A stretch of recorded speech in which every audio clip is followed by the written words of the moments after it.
नमस्कार दोस्तों, मैं जितेंद्र धनखड़ आप सभी का अपने ऑनलाइन ट्रेनिंग इंस्टीट्यूट में हार्दिक स्वागत करता हूं। और दोस्तों, आज हम लोग बात करेंगे एक्सीडेंट इन्वेस्टिगेशन के बारे में। एक्सीडेंट इन्वेस्टिगेशन को सिस्टमैटिक तरीके से कैसे किया जाए, क्या-क्या इसके बेनिफिट्स हैं और इसके अंदर किन-किन चीज़ों का ध्यान रखा जाता है, उसके बारे में आज हम लोग बात करने वाले हैं। तो आइए शुरू करते हैं एक्सीडेंट इन्वेस्टिगेशन।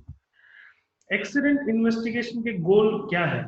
क्यों आपको इन्वेस्टिगेशन की ज़रूरत पड़ती है? तो देखिए, आपको इन्वेस्टिगेशन की टीम बनाने के लिए उसकी हेल्प मिल जाती है। आपको जो अपनी इन्वेस्टिगेशन टीम है, उसकी प्रिपरेशन हो जाती है।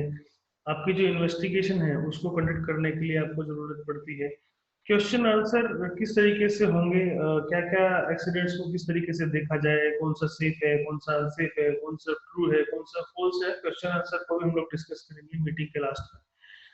अब बात करते हैं क्यों एक्सीडेंट इन्वेस्टिगेशन जरूरी है। एक्सीडेंट इन्वेस्टिगेशन इसलिए जरूरी है क्योंकि जो हमारे जो एक्सीडेंट हुए हैं वो एक्सीडेंट दोबारा ना हो, उनके लिए करेक्टिव एक्शन ले लिया जाए। मतलब आपके सामने कोई एक्सीडेंट हो गया, ऐसा ही सेम तरीके का एक्सीडेंट दोबारा ना हो। मान लीजिए आप रोड के ऊपर चल रहे हैं, चलते चलते आपको ठोकर लगी।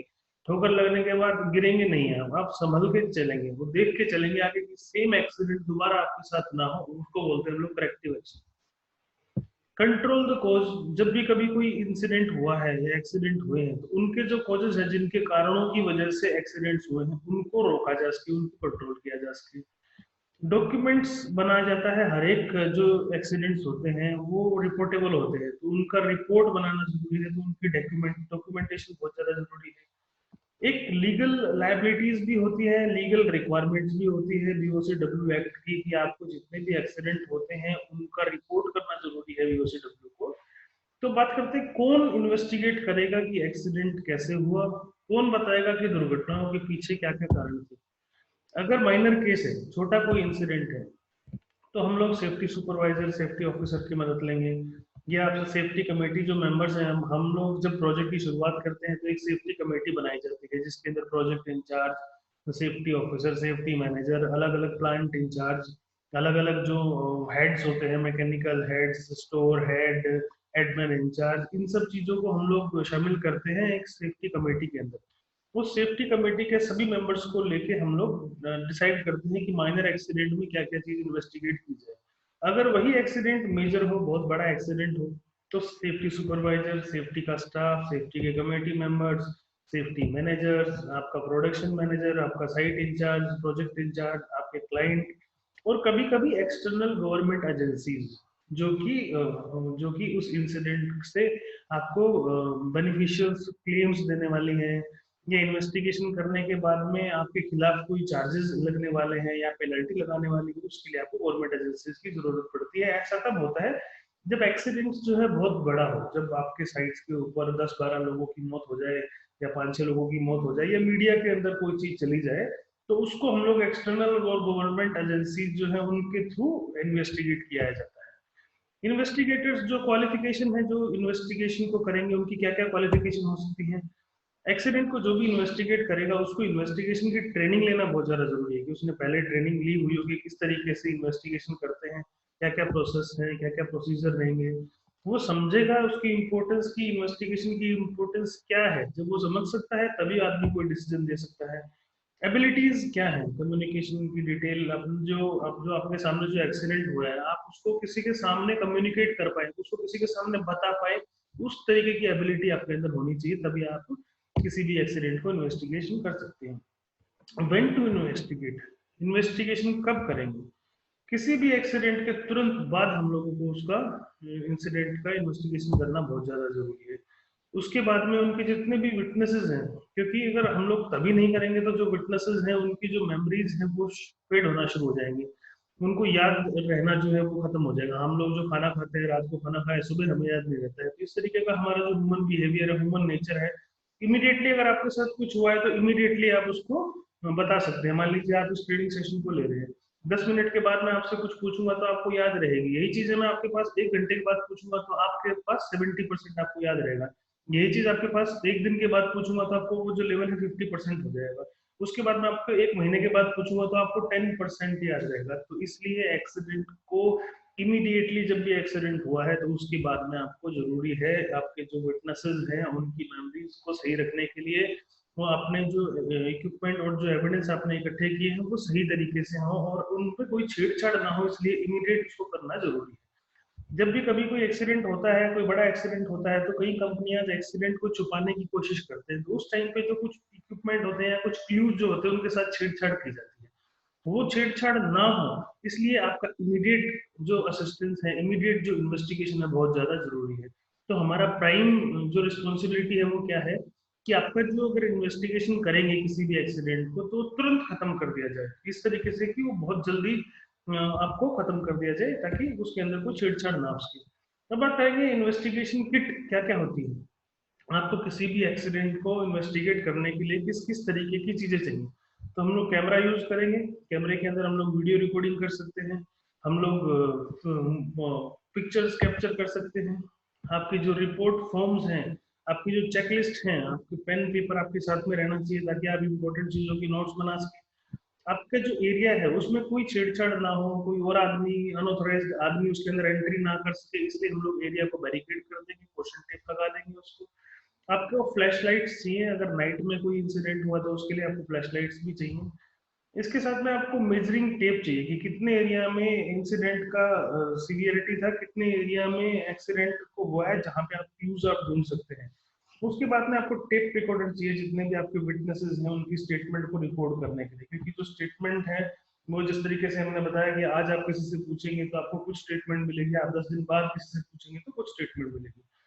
उसके बाद में आपके जो हैंड ग्लव्स है वो बहुत ज्यादा जरूरी है। कोई भी जो विटनेस का जो एविडेंस है वो किसी तरीके से डैमेज ना हो, आपका जो प्रूफ है आपके पास सही सलामत कंडीशन में रहे, इसके लिए हैंड ग्लव्स का भी होना बहुत ज्यादा जरूरी है। एक्सीडेंट इन्वेस्टिगेशन के गोल क्या क्या है, क्यों हमें एक्सीडेंट इन्वेस्टिगेशन की जरूरत पड़ती है, उसकी गोल क्या है। एक्सीडेंट इन्वेस्टिगेशन का प्राइम गोल ये है कि आपको इन्वेस्टिगेशन जो टीम है उसका तैयारी हो जाती है कि वो किस तरीके से अच्छी अप्रोच के साथ में एक्सीडेंट की इन्वेस्टिगेशन करेंगे। उसके बाद में जो एक्सीडेंट आपके साथ में हुआ है, आपकी साइड के ऊपर हुआ है, उसकी दोबारा रीअकरेंस ना हो, वो एक्सीडेंट दोबारा से उसी तरीके का एक्सीडेंट ना हो, इसके लिए भी इन्वेस्टिगेशन का वो होता है। और उसको हम डिस्क्राइब करेंगे, एक्सीडेंट किस तरीके से हुआ था, किस तरीके से क्या क्या कारण थे, उन कारणों के ऊपर कैसे कंट्रोल किया जाए, उसको हम लोग डिस्क्राइब करेंगे। तो what to do when accident occurs, जब भी कोई एक्सीडेंट हो जाए तो आपको क्या करना है। एम्प्लॉयज जो है वो हमेशा अपने सुपरवाइजर को रिपोर्ट करेंगे, बताएंगे कि सर इस तरीके का एक्सीडेंट हो गया है, आप आ जाइए तुरंत। उसके बाद जो आपका सुपरवाइजर है वो डिसाइड करेगा साइट के ऊपर पहुंच के कि ये कौन सा आपका एक्सीडेंट है। वो आपका मेडिकल ट्रीटमेंट वाला एक्सीडेंट है जिसमें आपको बाहर जाके किसी की असिस्टेंस की जरूरत पड़ेगी। मान लीजिए आपके साइट के ऊपर किसी को फिंगर कट गई, कोई एम्पुटेशन हो गया, कोई अंग भंग हो गया, उसको आप लोग हॉस्पिटल में जाके स्टिचेस करवाएंगे या नेसेसरी जो प्रिकॉशंस हैं, जो मेडिकेशन है वो करवाएंगे। उसके बाद में जो आपका एक्सीडेंट के जो सीन है वो अनब्रोकन रहे, वो डैमेज ना रहे, इसलिए आपको जरूरी है उसका जो एक्सीडेंट इन्वेस्टिगेशन टीम है उसको कांटेक्ट किया जाए कि किस तरीके से आपने इन्वेस्टिगेशन टीम को बताना है कि यहाँ फला साइट पे ऐसा एक्सीडेंट हो गया है, आप आ जाइए। इसके बाद में एक रिपोर्ट तैयार करके क्लाइंट को भी सबमिट करानी है, सारी की सारी चीजें मैनेजमेंट तक पहुंचानी है। किस तरीके से एक्सीडेंट का इन्वेस्टिगेशन शुरू किया जाए। हमारी जो इन्वेस्टिगेशन है वो हमारी टीम के साथ, हमारी जो किट है उसके साथ पहुंच जाए। जैसे हमने किट की बात करी थी कि कैमरा होना चाहिए, मेजरिंग टेप होनी चाहिए, टॉर्च लाइट, फ्लैश लाइट होनी चाहिए, वो सब चीजें लेके पहुंचेगी टीम। जो सीन है उसको रिपोर्ट करेंगे, वहां पे जो एक्सीडेंट हुआ है उस साइड पे सब लोग पहुंचेंगे। एरिया को हम लोग लुक एट बिग पिक्चर, मतलब आपको छोटी से छोटी चीजों को कैप्चर करना है। जहाँ पे एक्सीडेंट हुआ है उसके आसपास की चीजें, आपका जो इनिशियल जो ऑब्जर्वेशन है, आपका जो विटनेस है वो क्या बोल रहा है, उसकी सारी की सारी फोटो लीजिए। कोशिश कीजिए कि हर एंगल से आपके पास में फोटोज हों, क्योंकि जब भी कोई इंसिडेंट होता है, एक्सीडेंट के तुरंत बाद वहां पे हलचल इतनी हो जाती है कि जितने भी आपके एविडेंस होते हैं वो तुरंत खत्म हो जाते हैं या पता भी नहीं लगता है, इस तरीके की मूवमेंट वहां पे हो जाती है। हमने कई बार देखा है कि एक्सीडेंट के केस में बहुत ज्यादा भीड़ लग जाती है, साइड पे पैनिकिंग सिचुएशन हो जाती है कि तब आदमी जो है वो इधर उधर भागने लग जाते हैं उस पैनिक सिचुएशन की वजह से। तो हमने उस एरिया को पिक्टोरियल व्यू लेने हैं, उसकी पिक्चर्स लेनी है, उसकी वीडियोस बनानी है, ताकि कोई भी एक्सीडेंट का सीन हमारे से छूटा ना रह जाए। उसके बाद क्या क्या इन्वॉल्व है उसको हम लोग बात करेंगे। जो इंजर्ड आदमी है वो कौन है, वो किस तरीके की हालत में था, उसने कोई नशा कोई ड्रग्स तो नहीं लिया था, कोई उसकी दवाइयां तो नहीं चल रही थी, क्योंकि बहुत सारी दवाइयां ऐसी आती हैं जिसके अंदर आपको शरीर के अंदर ढीलापन आ जाता है, आलसी हो जाता है आदमी, आपको स्लीपरी फील होता है, आपके सिर में दर्द होने लग जाता है, इस तरीके की कोई मेडिकेशन तो नहीं ली। कोई आपका जो एम्प्लॉय है जिसके साथ दुर्घटना हुई है वो बीमार तो नहीं था, क्योंकि बीमारी की वजह से भी आदमी सही तरीके से नहीं चल पाता है, वो एक्टिवली सोच नहीं पाता है। आपका जो आदमी जिसके साथ एक्सीडेंट हुआ है, जो एक्सीडेंट में जो इन्वॉल्व था, वो डबल शिफ्ट में तो नहीं था, उसने रिपीटेड शिफ्ट तो नहीं करी है। उसकी जो शिफ्ट है वो नॉर्मल थी, 12 घंटे ड्यूटी किया था कि 24 घंटे ड्यूटी किया था। इन चीजों को समझना बहुत ज्यादा जरूरी है किसी भी एक्सीडेंट को अच्छे से डिस्क्राइब करने के लिए। विटनेसेस कौन कौन होंगे, क्या क्या रहेगा? जिसने विटनेस को देखा था, जिसने इंसिडेंट को अपनी आंखों के सामने होता देखा था, वो हमारा विटनेस है। आपका जो सुपरवाइजर जो लीड कर रहा था काम को, काम के साइट के लोकेशन के आसपास में, वो आपके पास रहना चाहिए। आपके जो इम्प्लॉइज हैं जिसके साथ इंसिडेंट हुआ है, उसके आसपास में जो इम्प्लॉइज काम करते हैं, जिन्होंने इंसिडेंट के तुरंत बाद उसको देखा है, इंसिडेंट के 5 मिनट बाद देखा है, 10 मिनट बाद देखा, सबका आपको जरूरत पड़ेगा। आपके जितने भी विटनेसेस हैं जो एक्सीडेंट के साइड एक्सीडेंट के दौरान आसपास में मौजूद थे, इधर उधर थे, जिनको फोन करके बुलाया गया, बताया गया, उनका सबका आपको विटनेस के रूप में इन्वेस्टिगेट करना पड़ेगा, उनसे बात करनी पड़ेगी। इंटरव्यू टिप्स क्या है? आपने बात करनी है कि किस तरीके से एक्सीडेंट हुआ है, किन कारणों की वजह से एक्सीडेंट हुआ है, उसका पता लगाने के लिए पूरा डिस्कस करना है उनके साथ। आपके जो विटनेस हैं उनको हमने डिस्क्राइब करना है और एनकरेज करना है कि वो अपने शब्दों में अपनी बात को रखें। हमने इस तरीके से कोशिश नहीं करना है कि किसी दबाव के अंदर आके हम उनको अपनी बात मनवाएं, या जब हम लोग साइट पे पहुंचे तो प्रोजेक्ट मैनेजर ने हमें बोला कि नहीं नहीं, ये जो एक्सीडेंट सीन है वो इस तरीके से मत दिखाइए, इस तरीके से दिखाइए, उसको थोपना नहीं है, उनकी बात पहले पूरी सुननी है, उन्होंने क्या देखा, क्या हुआ। कभी भी आपको डिफेंसिव नहीं होना है, अपने आप को बचाना नहीं है, क्योंकि जब कोई एक्सीडेंट होता है सबसे पहले सेफ्टी वालों को पूछा जाता है सेफ्टी वाले कहाँ थे। तो हमको डिफेंसिव नहीं होना है, एक एक चीज एक्यूरेसी देनी है आपको। आपको जजमेंटल नहीं बनना है कि शक्ल देख के आपने बता दिया नहीं यार इसके साथ एक्सीडेंट हुआ हुआ, इसने गांजा पिया था, ड्रग्स ली थी, या कुछ भी ऐसा। आपको जजमेंटल नहीं होना है, आपकी बातों को सुनना है, जितने भी जो विटनेसेस हैं उनकी बातों को रिकॉर्ड करना है, पता नहीं कौन क्या बोलेगा। जब भी कभी हम लोग किसी से बात करते हैं एक्सीडेंट की इन्वेस्टिगेशन के टाइम में, तो आपको एकदम ओपन एंडेड क्वेश्चन आंसर करने हैं, उनको आंसर देने दीजिए वो जिस तरीके से चाहें, उनको कोई लिमिटेड या कोई बाउंडेशन मत कीजिए, वो जिस तरीके से चाहते हैं उन तरीके का आंसर देने दीजिए। आप ये न मत सोचिए कि कोई प्री डिफाइंड आंसर जो हमारे दिमाग में चल रहा है वही लोग ये बोलेंगे, ऐसा नहीं है। उनका जो देखने का नजरिया है, उन्होंने जो देखा है वो हो सकता है अलग, एक्सीडेंट को सीन जो है वो कुछ और हो, तो दोनों के ऊपर अलग अलग वेरी करता है किस तरीके का आपको इन्वेस्टिगेशन करना है। उसके बाद में कौन इन्वॉल्व था, किस तरीके की मशीन थी, कोई टूल डैमेज तो नहीं था, कोई इक्विपमेंट ऐसा तो नहीं था जिसकी सर्विस नहीं हुई टाइम पे, कोई ऐसा तो नहीं था कि इमीडिएट ब्रेकडाउन हो गया उसकी वजह से हो गया, कोई टूल को साइज से बड़ा, जैसे ग्राइंडर के अंदर कोई बड़ा साइज का ग्राइंडर तो नहीं लगा दिया था, कोई डैमेज मशीन तो यूज नहीं हो रही थी, कोई ऐसी चीज तो नहीं थी जिसकी थ्रेड ऑलरेडी खराब हो गई, तो मशीन टूल्स इक्विपमेंट का हम लोग डिटेल देखेंगे। कोई ऐसा केमिकल तो नहीं था जिसके हजार्डस होने की वजह से वो किसी के नाक में प्रवेश कर गया, हाथों के अंदर या आंख के अंदर कॉन्टेक्ट कर गया। आपको ये सब चीज देखनी है, आपके टूल्स जो है, आपका केमिकल्स है, इन्वायरमेंट कंडीशन कैसी थी, दिन था, रात थी, दोपहर थी, बारिश का कंडीशन था, आंधी थी, तूफान था, ये सारा का सारा इन्वायरमेंट कंडीशन आता है।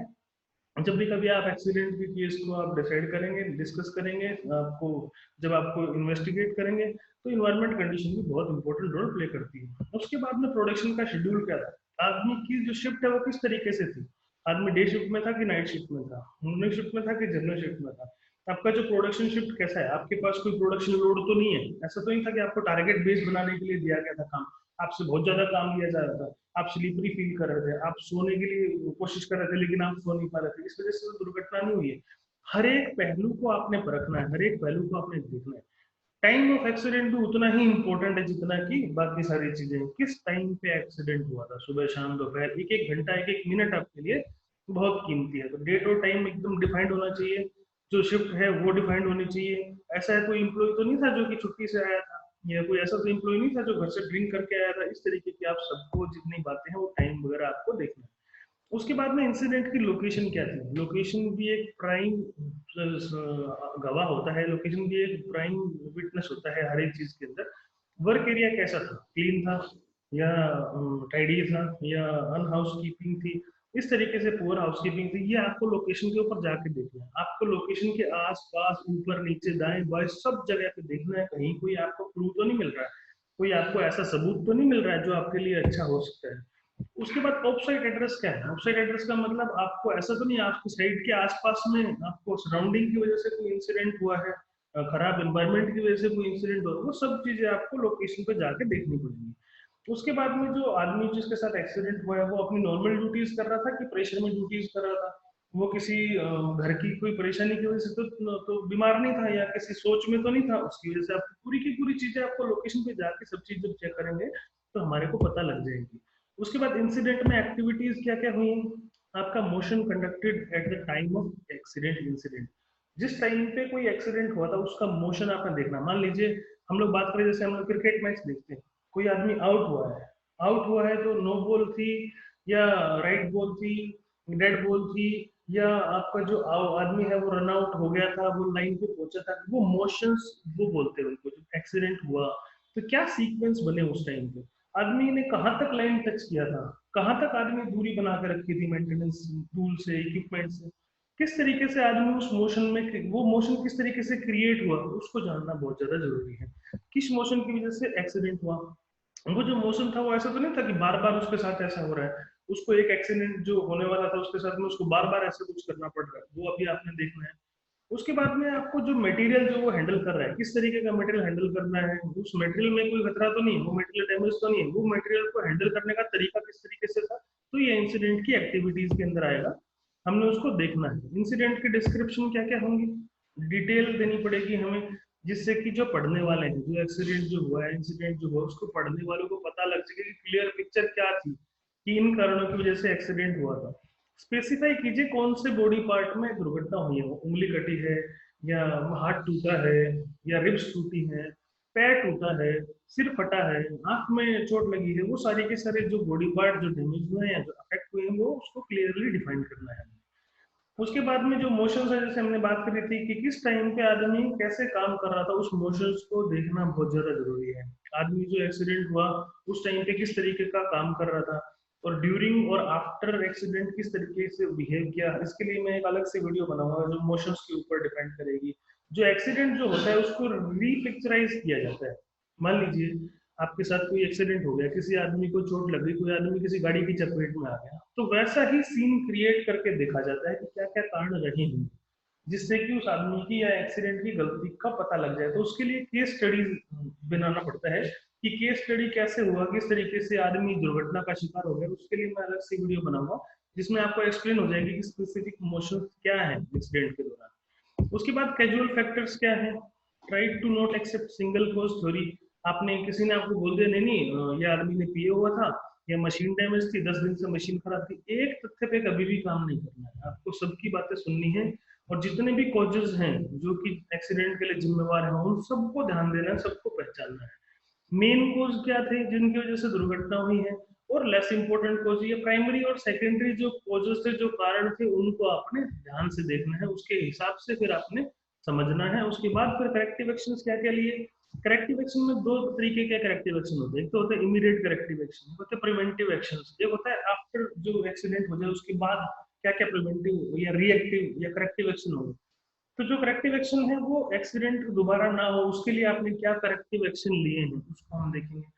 तो रेकमेंडेड जो करेक्टिव एक्शन है वो क्या क्या हो सकते हैं, आपके जो एम्प्लॉइज है उनकी ट्रेनिंग की जाए ताकि दोबारा एक्सीडेंट सेम तरीके का दोबारा ना हो। सेम चीज सेम एक्सीडेंट को उनको पिक्चराइज करके दिखाया जाए, पिक्टोरियल व्यू में दिखाया जाए कि देखिए भैया इस आदमी की इस तरीके से गलती थी, इस वजह से ये एक्सीडेंट हुआ है, आप लोग भी ऐसा जो ऐसी जो एक्टिविटी है वो मत कीजिए वरना आपके साथ भी ऐसा हो सकता है। आपके जो प्रिवेंटिव मेंटेनेंस एक्टिविटीज है, आपकी जो कोई मशीन है उसका प्रिवेंटिव मेंटेनेंस कब आता है, एक हफ्ते में आता है, एक महीने में आता है, या डेली साइट पे काम शुरू करते हुए आता है, उसको आपने अपने जो एम्प्लॉइज है उनको बताना है, उनको दिखाना है उन एक्टिविटीज को। बेटर जॉब प्रोसीजर, मान लीजिए आपके साथ में कोई दुर्घटना हो गई, आप किसी रिग मशीन पे, किसी ग्राइंडर पे, किसी वेल्डिंग मशीन पे काम कर रहे हैं, वहां पे कोई दुर्घटना हो गई जो कि आपके सेफ वर्क प्रोसीजर के अंदर नहीं आती, तो उसको आप अपडेट कीजिए प्रोसीजर्स को कि ऐसा जो एक्सीडेंट है वो हुआ है, इसकी वजह से जो इसके जो करेक्टिव एक्शन है वो ये होंगे, और सेम एक्सीडेंट दोबारा ना हो इसके लिए ये करेक्टिव एक्शन या प्रिवेंटिव मेजर लिए जाए। उसके बाद में हेल्थ रिकॉग्नाइजेशन क्या है, हजार्ड रिकॉग्नाइजेशन क्या है, आपके जो खतरे हैं साइट के ऊपर उनको पहचान के अपने एम्प्लॉयज को बताना है कि देखिए इन की वजह से दुर्घटना हुई है, ऐसे सेम खतरे आपके साथ दोबारा ना हो उसके लिए हमने ये प्रिपरेशन करी है, ये तैयारी की है, आप सभी इसको ध्यान से देखिए और समझिए। जब आपकी रिपोर्ट कंप्लीट हो जाएगी तो क्या करेंगे, रिपोर्ट अगर कंप्लीट हो जाती है तो आपको साइंड कॉपी जो है वो आपके जो इन्वेस्टिगेशन मेंबर्स हैं, आपका जैसे सेफ्टी कमेटी मेंबर्स थे, सेफ्टी ऑफिसर था, क्लाइंट था, उन सबके साइन होके वो कॉपी एक वैलिड प्रूफ बन जाता है। और जितना आपका जो इंजर्ड जो एम्प्लॉय जिसके साथ दुर्घटना हुई है उसके भी साइन होना जरूरी है, उसका भी विटनेस कराना जरूरी है। उसके बाद आप जो आपकी जो रिपोर्ट बनी है अपने क्लाइंट को, अपने मैनेजमेंट को आप लोग हैंड ओवर कर सकते हैं कि ये एक्सीडेंट के प्राइम विटनेस है। तो एक्सीडेंट इन्वेस्टिगेशन के गोल जैसे हमने डिस्कस किए थे, आपकी इन्वेस्टिगेशन टीम को गठित करना, आपकी इन्वेस्टिगेशन टीम को तैयार करना, आपकी जो इन्वेस्टिगेशन है उसके लिए किस तरीके से इन्वेस्टिगेट किया जाए उनका पता लगना, और क्वेश्चन आंसर। तब हम लोग बात करते हैं समरी, क्या क्या एक्सीडेंट इन्वेस्टिगेशन में आप देखेंगे। इन्वेस्टिगेशन जो एक्सीडेंट्स हैं वो इमीडिएटली होनी चाहिए, जैसे ही एक्सीडेंट हुआ उसके तुरंत बाद आपको इन्वेस्टिगेशन करनी है। आपको डिस्क्राइब करना है, डिटरमाइन करना है कि कौन कौन इन्वॉल्व था, कौन कौन विटनेस था, उनको आपने जो प्राइम सस्पेक्ट थे उनको आपने देखना है, उनकी आपने रिकॉर्डिंग करनी है, उनके जो बयान है वो लेने हैं। आपको डिस्कवर करना है किसी इक्विपमेंट की वजह से या किसी टूल की वजह से दुर्घटना नहीं हुई है, वो आपने चेक करना है। आपने सारी की सारी डिटेल डिस्क्रिप्शन को रिकॉर्ड करना है, वो चाहे वीडियो रिकॉर्डिंग कर सकते हैं, आप ऑडियो रिकॉर्ड कर सकते हैं। उसके बाद आपको जो कैजुअल जो फैक्टर्स हैं जिसकी वजह से दुर्घटना हुई है उनको आपने देखना है, और जो करेक्टिव जो एक्शंस हैं जो बाद में किसी भी दुर्घटना के बाद होंगे उनको आपने दिखाना है अपनी टीम के अंदर, अपनी एक्सीडेंट रिपोर्ट के अंदर, इन्वेस्टिगेशन के अंदर आपके जो करेक्टिव एक्शन है, प्रिवेंटिव एक्शन है, सारे के सारे आ जाने चाहिए। और जो रूट कॉजेज जिनकी वजह से एक्सीडेंट हुए थे, जो रूट कॉजेज है वही आपके करेक्टिव एक्शन बनेंगे। मान लीजिए हम बोलेंगे भाई एक आदमी साइड के ऊपर आया था, तो वो आदमी जो है वो अनपढ़ था, आदमी पहले दिन ही आया था, काम पे लगा दिया गया, तो हम बोलेंगे भाई पहले इसका टूल बॉक्स क्यों नहीं हुआ, उसका इंडक्शन क्यों नहीं हुआ। तो इस तरीके से करेक्टिव एक्शन जो है आपका जो कोज है उनमें से आपके करेक्टिव एक्शन निकल के आ जाएंगे। हम लोग बोलेंगे भाई आदमी जो है वो जमीन पे चल रहा था, जमीन के नीचे मिट्टी थी या सरिया लेटा हुआ था, उसकी वजह से वो स्लिप करके गिर गया, पानी था या तेल का कंडीशन था, ग्रीस फैला हुआ था, उसकी वजह से वो स्लिप करके गिर गया। तो हम लोग जो करेक्टिव एक्शन है वो ये आ जाएगा भाई हमेशा अपने फ्लोर को साफ रखें, साफ सफाई बनाए रखें। तो आपका जो कोज रहेगा ना, जो मेन कोज रहेगा वही आपके करेक्टिव एक्शन को रिलेट करेगा वहाँ पे जाके। तो क्वेश्चन आंसर क्या क्या है आज के ट्रेनिंग प्रोग्राम से आपने क्या क्या सीखा। It is the best interview. It is to best interview witnesses all together in order to save time. हमने सभी को एक साथ मिला के चलना है, एक साथ मिला के सबकी स्टेटमेंट्स लेनी है। ये सच है या गलत है, देखते हैं। नहीं, ये गलत है। जितने भी विटनेस हैं उनको सेपरेटली हमने इंटरव्यू लेना है ताकि किसी की भी स्टेटमेंट, क्योंकि जब हम लोग एक साथ स्टेटमेंट लेते हैं ना, 10 आदमियों में से एक आदमी लीडर बन जाता है, वो सारी की सारी चीजों को एक्सप्लेन करता है। उसके अंदर आधी बातें उसके द्वारा बनाई हुई होती हैं, आधी बातें ऐसी होती है जो उसने देखी होती है, आधी बातें वो होती है जो उसने सुनी हुई होती है। उसके बाद दूसरा question, name 2 environmental factor that may be involve in an accident. ऐसे 2 एनवायरमेंटल फैक्टर बताइए जो कि एक्सीडेंट के अंदर या एक्सीडेंट के अंदर इन्वॉल्व थे। कौन कौन से हो सकते हैं, फ्लोर गीला था, लाइट नहीं था, प्रॉपर रोशनी नहीं थी, ठंडी थी या गर्मी थी या बहुत ज्यादा आवाज थी, ये आपके इन्वायरमेंटल फैक्टर्स हो गए जो किसी भी एक्सीडेंट को अंजाम दे सकते हैं। उसके बारे में define a minor accident according to investigation procedure. आपका जो इन्वेस्टिगेशन प्रोसीजर है उससे हम लोग जो माइनर एक्सीडेंट है उसको कैसे प्रूव करेंगे, कैसे करेंगे। A minor accident is when the injured employ does not require outside medical attention. एक माइनर एक्सीडेंट वो है जिसमें आपका जो एम्प्लॉय है उसको किसी भी तरीके का मेडिकल अटेंशन जरूरी नहीं है। जैसे हमने बताया कि अगर उंगली के अंदर क्रैक्स आ गया, फ्रैक्चर हुआ, आपको हॉस्पिटल में जाके उसको सर्जरी करानी पड़ी, आपको प्लास्टर करना पड़ा, तो वो आपका माइनर इंसिडेंट नहीं है। आपकी उंगली के अंदर हल्का क्रैक लगा और आपको टाके लगाने पड़े, जिसको लिया आपको हॉस्पिटल जाना पड़ा, वो एक माइनर एक्सीडेंट नहीं है। आपका माइनर एक्सीडेंट वो है, अब किसी को खरोच आ गई, आपने बैंडेड लगा दिया, उसको पट्टी कर दिया, जिसका आपने साइड के ऊपर ही इलाज कर लिया, वो आपका माइनर एक्सीडेंट है। आपका जो माइनर एक्सीडेंट नहीं है वो क्या है, जब भी आपका कोई भी आदमी हॉस्पिटल गया, उसको मेडिकल का जो अटेंशन है या दवाइयों की जरूरत है या इस तरीके का कुछ उपचार की जरूरत पड़ी, तो वो माइनर एक्सीडेंट नहीं रहा। उसके बाद में main reason for investigate accident to fix the blame somewhere. क्योंकि हम लोग क्या करते हैं किसी भी साइट के ऊपर ब्लेम गेम खेलते हैं कि नहीं मेरी गलती नहीं थी, उसकी गलती थी, उसकी गलती नहीं थी, उसकी गलती थी, एक दूसरे के ऊपर थोपते हैं अपनी स्किन बचाने के लिए। क्या हम लोग इसलिए इन्वेस्टिगेट करते हैं, देखिए नहीं, हम लोग एक्सीडेंट को इन्वेस्टिगेट इसलिए करते हैं कि ऐसे करेक्टिव एक्शन लिए जाएं जिससे कि दोबारा इस तरीके का एक्सीडेंट ना हो। उसके बाद में अपने जो इम्प्लॉइज हैं उनको रिपोर्ट करनी है उन इंजरीज का, उन एक्सीडेंट का जिसके लिए उनको डॉक्टर के पास जाना पड़ा। ये सच है या गलत है? Employees need to report injuries only if they think they need to see a doctor. हमने ऐसी इंजरीज, ऐसे एक्सीडेंट को ही रिपोर्ट करना है जिसमें हमें लगे कि हमारे को डॉक्टर का जरूरत पड़ा। सच है कि गलत है? गलत है।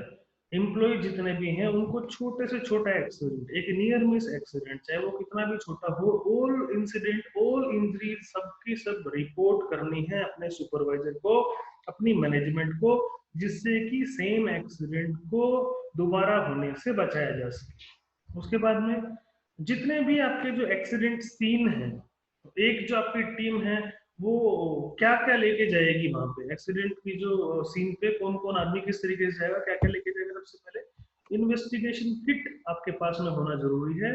आपका मोबाइल, आपका फोन, आपका कैम रिकॉर्डर, आपका ऑडियो रिकॉर्डर, आपका टॉर्च लाइट, फ्लैश लाइट, जैसे हमने डिस्कस किया था, वो एक इन्वेस्टिगेशन किट है जिसको आप किसी भी एक्सीडेंट के सीन पे जब आप इन्वेस्टिगेट करने जाओगे तो उसको लेके जाओगे। उसके बाद describe at least 2 factor to investigate about the injured employees. आप ऐसे 2 फैक्टर जो है उनको बताइए जिसकी वजह से आपका एम्प्लॉय जो है वो इंजर्ड हुआ है। तो 2 फैक्टर क्या क्या है?